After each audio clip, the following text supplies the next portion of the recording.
Hello, and welcome to our first e-webinar for chapter presidents, courtesy of Stephen L. Miller.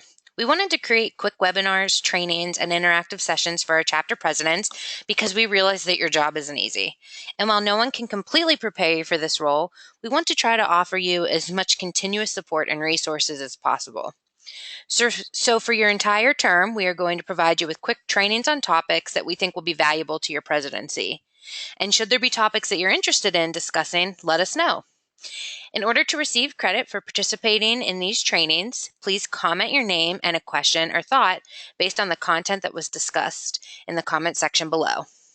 So, the first thing we want to discuss is building your support system.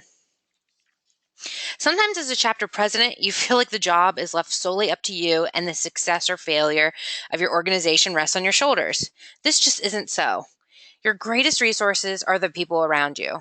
So you want to make sure that you are deliberate when building your support system because these will be the people that not only support you, but that guide, advise, and assist you. I believe that this is the first and most important step in ensuring a successful presidency.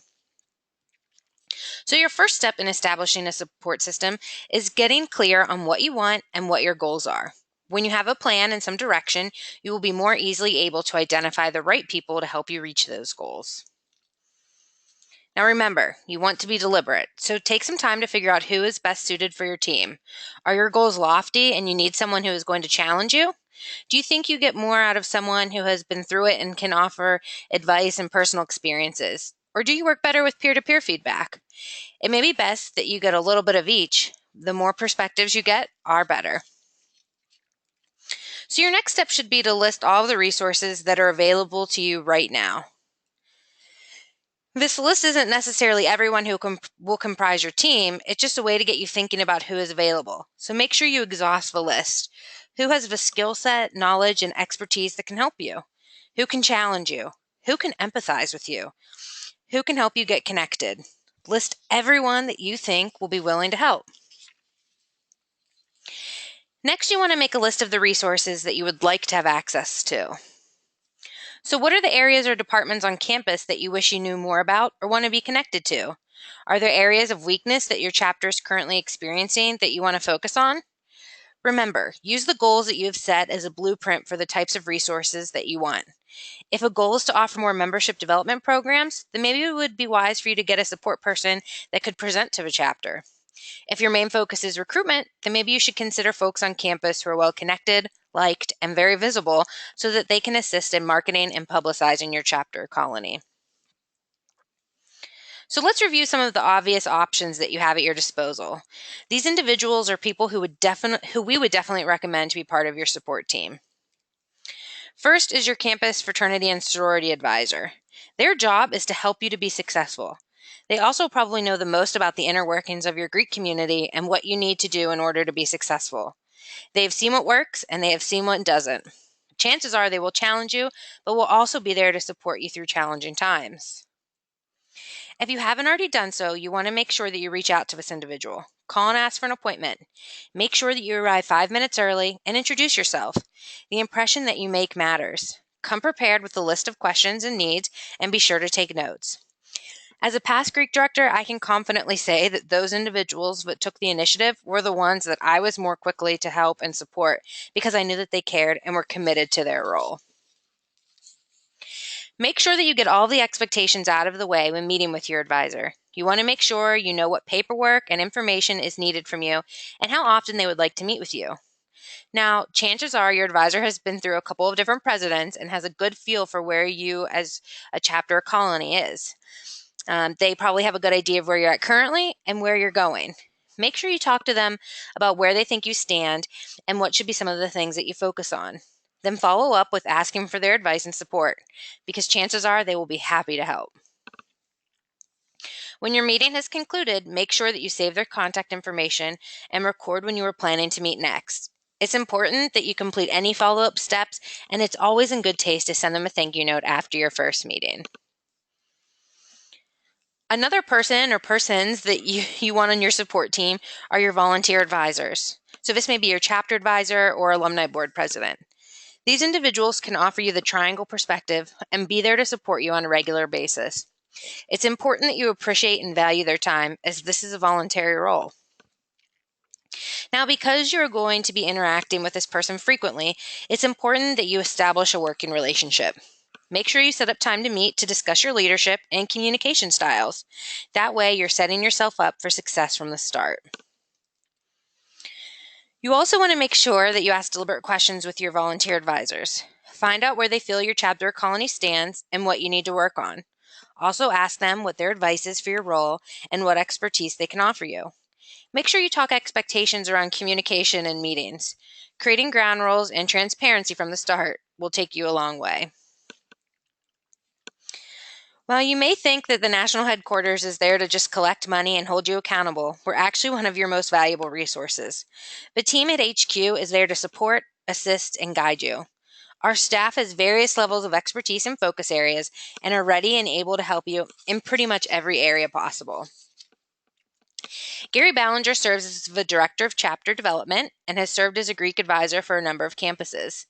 He's an expert in recruitment, chapter operations, member development, and crisis response. Currently, Gary is responsible for the development of our chapters and serves as the main point person for any chapter or colony crisis. You will probably either see Gary or CJ for your chapter visit. CJ is an alumnus from the Marquette chapter and supports Gary in the development of our chapters and colonies. CJ is skilled in facilitation, member development, recruitment, and chapter operations. He can assist you in your chapter in meeting all of the accreditation requirements. Then there's me, and I have served as a Greek director at 2 different campuses and have been in the field for over 10 years. My expertise lies in facilitation, program development, member education, chapter operations, and recruitment. I am happy to assist you and your chapter in creating any educational programs or training that you may need. Rhonda is the Director of Operations and has been on staff for 25 years. She oversees the business aspects of the fraternity, including finances and membership. Contact Rhonda if you have any questions about fees, forms, or membership-related issues. Then we have Tom, and Tom is our Executive Director, and while he's only been on staff for close to 4 months, he has over 30 years of experience. Tom is responsible for overseeing the staff and the strategic vision of the fraternity. He can assist you with recruitment, membership growth, and risk management issues.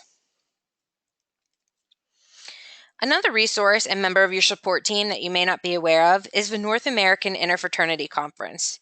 Just as there's a national office that oversees all of the Triangle chapters, there's a national office that oversees a majority of the campus's IFCs. The NIC offers its members groups, which we are part of, education, resources, and advocacy. Partnering with your IFC and taking advantage of the programs that the NIC offers, like UIFI, is a great addition to your support team. Meeting with the leaders of your governing council, whether that be the IFC or MGC, should be one of the first meetings that you set up. These individuals serve as your partners in getting trained, doing programs, running events, and dealing with big issues. Learning what is expected of you and sharing communication styles with one another will be key for a successful and stress-free year. Now, obviously, your support team should consist of the men that make up your executive team. But before you start goal setting and getting to work, you want to make sure that you understand how each person communicates. This is key for building a tight-knit, high-functioning team. Once you do that, you want to figure out the logistics of your team. When are your meetings? What are your goals? Who is responsible for what? Again, transparency is a must in order to have a successful year.